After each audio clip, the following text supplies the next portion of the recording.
RS study में आप सभी का स्वागत है। कक्षा 9वीं एनसीईआरटी गणित में हम प्रश्नावली 13.4 का 7वां सवाल हल करेंगे आज। ठीक है, जो कि अध्याय 13 से संबंधित है। अध्याय 13 पृष्ठीय क्षेत्रफल और आयतन से संबंधित है। ठीक है दोस्तों, प्रश्न है हमारा कि चंद्रमा का व्यास पृथ्वी के व्यास का लगभग 1/4 है। इन दोनों के पृष्ठीय क्षेत्रफल का अनुपात ज्ञात कीजिए। इससे पहले दोस्तों, अगर चैनल को आपने सब्सक्राइब नहीं किया है तो आप जल्दी सब्सक्राइब कर लीजिएगा।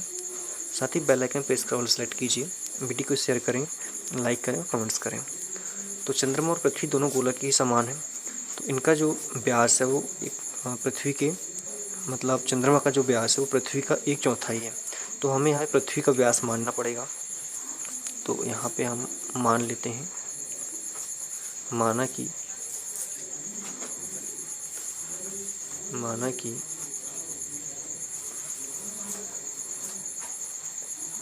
पृथ्वी का व्यास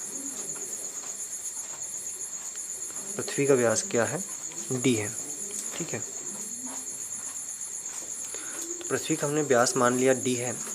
तो इसकी जो त्रिज्या हो जाएगी, तो जो पृथ्वी की त्रिज्या हो जाएगी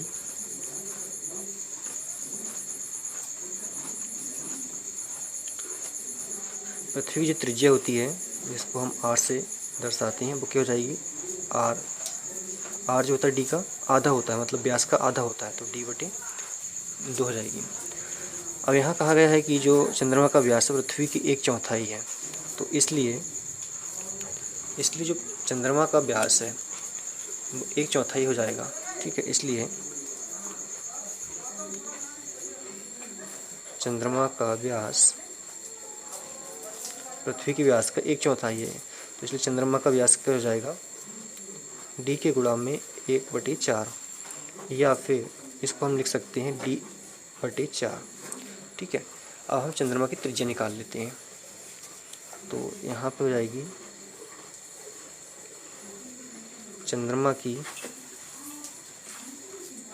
त्रिज्या। तो चंद्रमा की जो त्रिज्या होती है वो इसके आधे हो जाती है, d के आधे हो जाती है। ठीक है, तो d के बटे में पहले से ही 4 है और इसके बटे में 2 हो जाएगा। और तो ये टोटल कितना हो जाएगा, 4 दूनी 8, d/8 हो जाएगा यहाँ पे। तो चंद्रमा की त्रिज्या यहाँ पे d के बटे में 8 निकली और त्रिज्या की कितनी निकली, पृथ्वी की त्रिज्या कितनी निकली, d/2। ठीक है, अब हम दोनों के पृष्ठीय क्षेत्रफल का अनुपात निकाल लेते हैं और यही हमसे क्वेश्चन में पूछा है। तो यहाँ पे हम लिखेंगे, तो पृथ्वी और चंद्रमा के पृष्ठीय क्षेत्रफल का जो अनुपात क्वेश्चन में पूछा है उसको निकालने के लिए हमें इसके बराबर में जाएगा चंद्रमा का पृष्ठीय क्षेत्रफल बटे पृथ्वी का पृष्ठीय क्षेत्रफल। तो चंद्रमा का पृष्ठीय क्षेत्रफल, देखिए चंद्रमा जो है वो गोले के आकार का है, इसलिए यहाँ पे गोले का पृष्ठीय क्षेत्रफल का फार्मूला यहाँ पे लगेगा। ठीक है, तो क्या होता है 4 पाई r वर्ग। ठीक है, ये हो गया। उसी प्रकार पृथ्वी का जो पृष्ठीय क्षेत्रफल है वो यहाँ पे हम लगा देंगे, लेकिन यहाँ पे जो चंद्रमा की त्रिज्या है वो हमने क्या यहाँ पे बड़ा R मान लेते हैं और जो पृथ्वी की त्रिज्या है उसको छोटा r मान लेते हैं। तो यहाँ पे ये बड़ा वाला R आ जाएगा और पृथ्वी की जो त्रिज्या है वो हमने छोटा r माना, तो इसलिए 4 पाई r स्क्वायर हो जाएगा। ठीक है, अब यहाँ पे देखिए 4 पाई यहाँ है, 4 पाई r यहाँ पे है, तो 4 पाई कट गया, ऊपर क्या बचा r का वर्ग और नीचे क्या बचा r का वर्ग।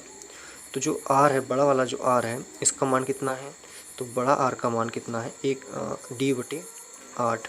तो d/8 हो गया और इन दोनों के बटे में छोटा r का मान कितना है, d/2। तो d/2, तो ये d से d कैंसिल, यहाँ पे बचा 8/2। तो 8/2 यहाँ पे बचा हमारे पास में, तो यहाँ पे क्या हो जाएगा, ये बचा, लेकिन इन सब के वर्ग लगेंगे क्योंकि इन दोनों में वर्ग है। तो यहाँ पे दोनों का वर्ग जाएगा, फिर कट जाएगा, 2 × 2, 2 × 8। तो यहाँ पे कितना हो गया, 4/1 का वर्ग। ठीक है,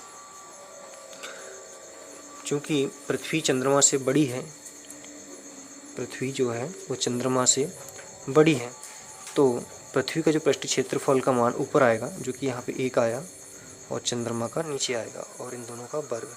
जब वर्ग घटाएंगे तो 1 का वर्ग 1 ही होता है, 4 का वर्ग 16 होता है, तो 1:16 यहाँ पे आंसर मिल जाएगा।